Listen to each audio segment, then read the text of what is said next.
श्री कृष्ण ने उद्धव को बताया, मनुष्य का भाग्य कब और कैसे लिखा जाता है। द्वारिका नगरी, सूर्यास्त का समय। सागर की लहरें चुपचाप श्री कृष्ण के चरण धो रही थीं। सामने उद्धव जी हाथ जोड़कर खड़े थे। उनके मन में एक बहुत बड़ा प्रश्न बार बार उठ रहा था। उद्धव जी ने विनम्र स्वर में पूछा, हे मधुसूदन, लोग कहते हैं कि मनुष्य का भाग्य जन्म के समय लिख दिया जाता है। कोई कहता है मां के गर्भ में ही सब तय हो जाता है, कोई कहता है पिछले जन्म के कर्मों से। पर सत्य क्या है प्रभु? आखिर मनुष्य का भाग्य कब और कैसे लिखा जाता है? श्री कृष्ण मुस्कुराए। उस मुस्कान में सारा ब्रह्मांड समा गया। फिर वे बोले, उद्धव, ये प्रश्न तुम्हारे जैसे जिज्ञासु का ही हो सकता है। सुनो, मैं तुम्हें एक ऐसी कथा सुनाता हूं जो स्वयं गरुड़ पुराण में वर्णित है। इस कथा से साफ हो जाएगा कि भाग्य न तो केवल पिछले जन्म का फल है और न ही सिर्फ जन्म कुंडली में लिखा होता है। भाग्य एक जीता जागता लेखा जोखा है जो 5 स्थानों पर लगातार लिखा जाता रहता है। और फिर श्री कृष्ण ने कथा शुरू की। प्राचीन काल की बात है। विदर्भ देश में एक ब्राह्मण रहता था। नाम था सुशर्मा। बड़ा विद्वान, तपस्वी, दानी, पर दरिद्रता उसका पीछा नहीं छोड़ती थी। घर में अन्न का एक दाना नहीं, पत्नी बच्चे भूखे सोते। सुशर्मा सोचता, मैंने पिछले जन्म में क्या पाप किया जो आज इतना दुख भोग रहा हूं। एक दिन वह हताश होकर गंगा किनारे बैठा रोने लगा। तभी वहां एक दिव्य तेज वाला पुरुष प्रकट हुआ। उसके गले में सर्प, हाथ में दंड, आंखों में करुणा। सुशर्मा ने पहचान लिया, ये स्वयं यमराजवान है। सुशर्मा ने हाथ जोड़कर प्रार्थना की, हे धर्मराज, कृपा करें, बताइए मेरा भाग्य इतना कठोर क्यों है। यमराज बोले, ब्राह्मण, तुम्हारा भाग्य एक जगह नहीं लिखा जाता, ये 5 स्थानों पर लगातार लिखा जाता है। सुनो ध्यान से। पहला स्थान मां के गर्भ में। जब शिशु गर्भ में होता है, 10वें महीने में उसकी चेतना जागृत होती है।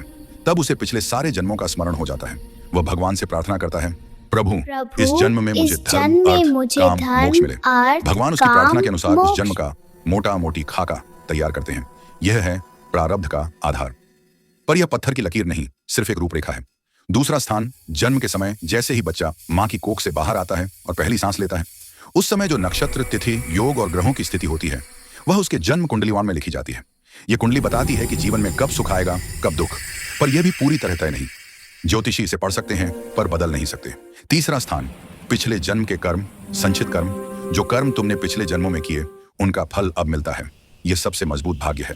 जैसे एक किसान ने बीज बोए हों, अब फसल काटनी ही पड़ेगी, पर इस फसल को भी तुम अपने वर्तमान कर्मों से कम ज्यादा कर सकते हो।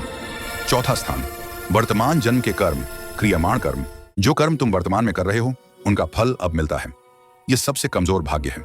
जैसे एक किसान ने बीज बोए हों, अब फसल काटनी ही पड़ेगी, पर इस फसल को भी तुम अपने वर्तमान कर्मों से कम ज्यादा कर सकते हो। कर्म, यही सबसे महत्वपूर्ण है सुशर्मा। जो कर्म तुम अभी कर रहे हो, सत्कर्म या दुष्कर्म, वही हर पल तुम्हारा भाग्य बदल रहा है। एक पल का सच्चा संकल्प, एक पल का दान, एक पल का सत्य, ये सब पिछले जन्म के पापों को जला सकता है। और एक पल का क्रोध, एक पल का छल, एक पल का अधर्म, ये राजयोग को भी रंग बना सकता है। 5वां स्थान, भगवान की कृपा सबसे ऊपर है। भगवान की कृपा, जब भक्त पूरी तरह शरणागत हो जाता है तब भगवान स्वयं उसकी कुंडली मिटाकर नया भाग्य लिख देते हैं। देखो द्रौपदी को 5 पति होने का श्राप था, पर कृष्ण की कृपा से वह पतिव्रताओं में सर्वोच्च हुई। देखो अजामिल को जीवन भर पाप किया, पर अंत समय में नारायण कहां और बैकुंठ गया। यमराज ने कहा, सुशर्मा, तुम्हारा प्रारब्ध कठोर है, यह सच है, पर तुम अभी भी रोज सत्य बोलते हो, दान करते हो, भगवान का नाम जपते हो। यही तुम्हारे वर्तमान कर्म तुम्हारा भाग्य बदल रहे हैं। बस थोड़ा धैर्य रखो, तुम्हारी गरीबी जल्द ही दूर होगी। इतना कहकर यमराज अंतर्धान हो गए।